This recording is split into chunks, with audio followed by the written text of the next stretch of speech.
Here's a marble machine that we found on Maker World.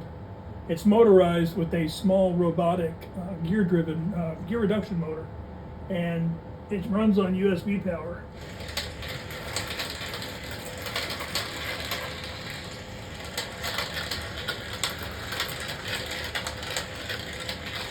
How long did it take to print it out, the whole thing? The whole thing probably about 14 hours.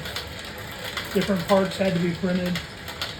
It uses an Archimedes screw in the center to grab the balls and drag them up to the top. And these are just using regular ball bearings, 8 millimeter. 8mm balls, yep. This can be bought on Amazon. Yep. Pretty cool. Oh, yeah. You got a little wind turbine blade over here.